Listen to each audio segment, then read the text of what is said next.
तीसरा प्रश्न, बार बार घटाने की विधि से वर्गमूल ज्ञात करना है।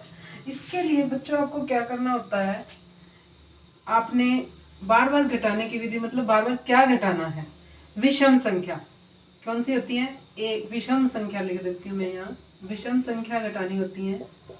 1, 3, 5, 7, 9, 11, 13, 15, 17, 19, 21, 23, 25, 27 इस तरह। तो सबसे पहले हम 100 का बार बार घटाने से वर्गमूल ज्ञात करना चाहते हैं। तो 100 में से 1 घटाएंगे 99 आ जाएगा। 99 में से 3 घटाएंगे 96 आ जाएगा। 96 में से 5 घटाएंगे 91 आ जाएगा। 91 में से 7 घटाएंगे 84 आ जाएगा। 84 में से 9 घटाएंगे 75 आ जाएगा। 75 में से 11 घटाएंगे 4 और 6 64 आ जाएगा। 64 में से 13 घटाएंगे 1 और 5 आ जाएगा।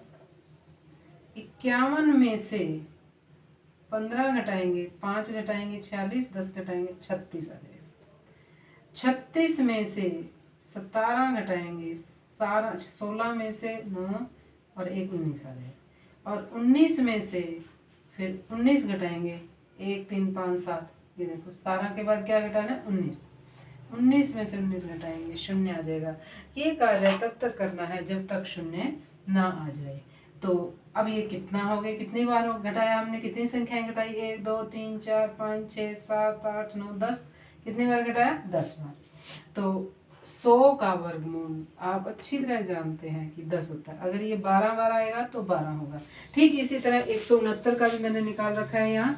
169 में से 1 घटाएंगे 168, फिर 3 घटाएंगे 165, फिर 5 घटाएंगे 160, फिर 160 में से 7 घटाएंगे 153, 153 में से 9 घटाएंगे 144, 144 में से 11 घटाएंगे 133, 133 में से 13 घटाएंगे 120, 120 में से 15 घटाएंगे 105, 105 में से 17 घटाएंगे 88, 88 में से 19 घटाएंगे 69, 69 में से 1 घटाएंगे 48, 48 में से 23 घटाएंगे 25 और 25 में से 25 घटाएंगे 0। तो ये कितनी बार हो गया, 1 2 3 4 5 6 7 8 9 10 11 12 और 13 बार हो गया। तो आप अच्छी तरह जानते हैं कि 169 का वर्गमूल जो होता है, 169 का वर्गमूल क्या होता है, 13 होता है। तो इस तरह बच्चों आप उत्तरोत्तर घटाने वाली विधि से, बार बार घटाने वाली विधि से भी आप वर्गमूल ज्ञात कर सकते हो। क्या घटाना है, इसमें यही बात ध्यान रखनी है कि विषम संख्याएं घटानी है, 1 3 5 7, और फिर पहले जो संख्या दी हुई है उसमें से घटाना है, 99 आ गया। अब 99 में से अगली घटानी है 3, फिर 96 में से अगला घटाना है 5, फिर 91 में से नेक्स्ट संख्या घटानी है, फिर 84 में से नेक्स्ट संख्या घटानी है, फिर 75 में से नेक्स्ट घटानी है, फिर 64 में से घटानी है, फिर 36 में से। इस तरह बात आप नोट करें और उत्तरोत्तर घटाने वाली विधि से इस तरह आपने वर्गमूल ज्ञात करने हैं। चौथा प्रश्न, अब हम वर्गमूल निकालेंगे अभाज्य गुणनखंड विधि द्वारा वर्गमूल ज्ञात करना। अभाज्य गुणनखंड बनाए बच्चों पहले, जो कि आप छठी से पढ़ते आ रहे हैं। अभाज्य गुणनखंड कैसे बनाते हैं, मैं एक के आपको बना के दिखाती हूँ कि ये 729 है। 729 कितने पर जा रहा है, 729 9 18 हो गया जोड़।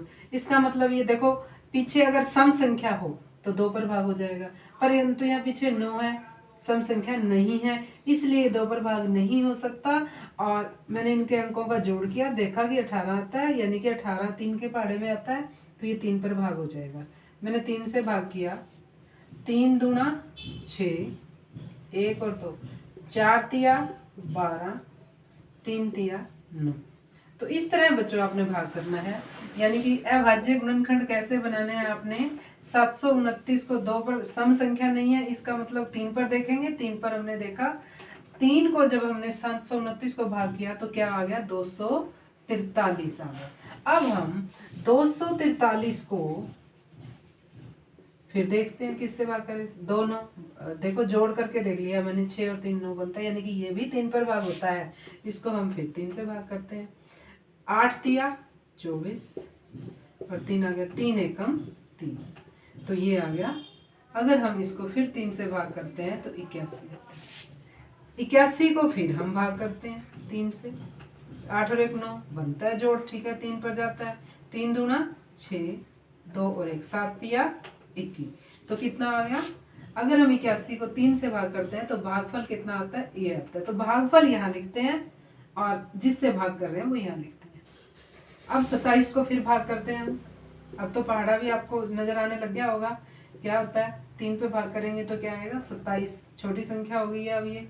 तो ये 3 पर भाग करेंगे तो क्या आ जाएगा 9 आ जाएगा। फिर हम 9 को फिर 3 से भाग करेंगे, 3 तिया 9, तो 3 से फिर भाग करेंगे तो 3 आ जाएगा। 3 को फिर 3 से भाग करेंगे तो 1 आ जाएगा। जब तक 1 नहीं आता आप ये प्रोसेस करते रहेंगे और इस तरह आपने अभाज्य गुणनखंड करने हैं। बच्चों मैंने आपको भाग करके बताया है इसीलिए ताकि कोई भी क्वेश्चन हो आप बड़े आराम से कर सकें। इसके बाद का प्रोसेस देखो क्या है। अभाज्य गुणनखंड तो हमने कर दिए, तो 729 के अभाज्य गुणनखंड क्या बने, 3 गुणा 3 गुणा 3 गुणा 3 गुणा 3 गुणा 3, कितनी बार है ये देख लो, 1 2 3 4 5 6, और ये तो 1 है, 1 2 3 4 5 6, ठीक है। तो 729 के ये वर्गमूल का चिन्ह होता है, इसका मतलब होता है घात आती है, और ये भी वर्गमूल हो गया, और ये जोड़े बना दिए हमने। तो 3 की 2 से वर्गमूल 3 आ जाएगा, 3 की 2 से 3 आ जाएगा, जोड़े में से 1 ले लो, 3 तिया 9 तिया 27, तो यानी कि 729 का वर्गमूल क्या बनता है 9, 3 तिया 9 तिया 27, सॉरी 27 आएगा, 3 तिया 9 तिया 27, 729 किसका वर्गमूल होता है 27 का। तो इस तरह 729 वर्गमूल होता है बराबर 27। तो अब हम 400 का निकालते हैं। अब मैं इस तरह भाग करके नहीं दिखाऊंगी, सीधे भाग करके ओरल करती जाऊंगी। 2 से भाग करेंगे, पीछे 0 है, 2 पे भाग हो जाता है, 200 आ जाएगा। फिर 200 को फिर 2 से भाग करेंगे 100 आ जाएगा। 100 को फिर 2 से भाग करेंगे 50 आ जाएगा। फिर 2 से भाग करेंगे 25 आ जाएगा। अब देखो 2 से भाग नहीं हो सकता क्योंकि अब विषम संख्या आ गई है। अब हम इसको 5 से भाग करेंगे तो 5 आ जाएगा। 5 को फिर 5 से करेंगे, 5 एकम 5 आ गया। तो अब देखिए हम 400 का वर्गमूल कैसे निकालते हैं। 1 2 3 4, कितने 2 हैं, 4 बार है। 5 कितनी बार है, 2 बार है। फिर इनके जोड़े बनाइए, 2 गुणा 2 गुणा 5, 2 दूनी 4, 4 पंजे 20, यानी कि 400 का वर्गमूल कितना होता है 20। तो बच्चों इस तरह आपको ये सवाल करने हैं। अब देखो 1764 और 4096 का करते हैं हम यहाँ। 1764 देखिए, 1764 यहाँ लिखते हुए, पीछे 4 है, सम संख्या है तो 2 पर भाग हो जाएगी। 8 दूनी 16, 1 8 दूनी 16, 1 और 2। अब ये 2 पर फिर भाग होता है, 4 दूनी 8, 4 दूनी 8, 1। आप ऐसे नहीं भाग करनी आती तो आप, जैसे मैंने आपको भाग करनी बताई है, ओरल आप नहीं कर सकते तो आप लिख के कर लें, गलती ना करें। 1 2 बार ऐसे करेंगे फिर अपने आप पता चलने लग जाएगा कि अब इसका भागफल क्या आएगा। अब 441 है, 441, अब 1 है पीछे, ये 2 पर भाग नहीं होता। 2 क्या है, विषम संख्या। अब देखते हैं क्या 3 पर होता है। 3 का क्या तरीका है, 4 4 8 और 1 9, 9 होता है 3 पर भाग। ये हमने 3 पे भाग किया, 3 एकम 3, 4 तिया 12, 7 तिया 21। अब 7 4 11 1 12, अब फिर 3 पर भाग हो रहा है, इसको फिर 3 से भाग करो, 4 तिये 12, 9 तिया 27 आ गया। अब 9 और 4 13 होता है, इसलिए ये 3 पर भी भाग नहीं होता। और 49 हमें नजर आ रहा है क्योंकि हमने 7 का वर्ग निकाल के देखा, वो 49 होता है। तो यानी कि ये 7 पर पूरा पूरा भाग हो जाएगा। 7 को इससे भाग करेंगे तो 7 आएगा, फिर 7 को 7 से भाग करेंगे तो 1 आ जाएगा। तो इस तरह बच्चों आपने 1760 के गुणनखंड बनाने हैं। 1760 का गुणनखंड 1764 बराबर 2 गुणा 2 गुणा 3 गुणा 3 गुणा 7 गुणा 7 है भाज्य गुणनखंड बने। अब इनके जोड़े बना लो, 2 गुणा 3 गुणा 7, कितना आ गया 3 दूनी 6 7 42 आ गया। तो ये हुआ बच्चों 1760 का वर्गमूल कितना होता है 42 होता है। अब हम लेते हैं 4096। 6 है पीछे 2 पे भाग करो, ये आएगा। फिर 2 पे भाग करोगे 2 एकम 2 0, 2 दूनी 4 4 दूनी 8। फिर इसको फिर 2 से भाग करोगे 5 गुणा 10 12 दूना 24। फिर इसको 2 से भाग करोगे 2 दूनी 4 1 बचा 5 दूनी 10 6 दूनी 12। 6 है पीछे फिर 2 पर भाग हो रहा है 12 दूना 24 8 दूनी 16। इसको फिर 2 से भाग करेंगे 6 दूनी 12 4 दूनी 8। फिर 2 से भाग करेंगे 32 आ जाएगा। अब छोटे आंकड़े हो गए, अब पता चलने लग गया क्या आएगा 16 दूना 32। फिर 2 से भाग करेंगे 8 दूनी 16। फिर 2 से भाग करेंगे 4। फिर 2 से भाग करेंगे 2 दूनी 4। फिर 2 से भाग करेंगे 1 आ जाएगा।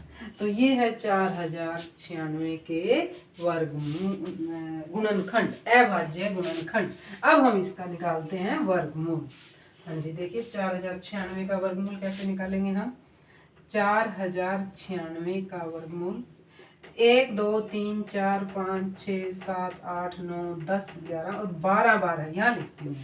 4096 1 2 3 4 5 6 7 8 9 10 11 और 12। 1 2 3 4 5 6, ठीक है 6 जोड़े बन गए। इसका हम वर्गमूल करेंगे, जोड़े जोड़े जोड़े जोड़े बनाए और कितना आगे जोड़े निकाल लो। एक जोड़े में से एक निकालो 2, फिर 2, फिर 2, फिर 2 और फिर 2। 2 दूनी 4 दूनी 8 दूनी 16 दूनी 32 दूना 64। तो यानी कि 4096 का वर्गमूल क्या होता है 64 होता है। तो इस तरह बच्चों आपको वर्गमूल अभाज्य गुणनखंड विधि द्वारा करने हैं। आगे देखो इसी के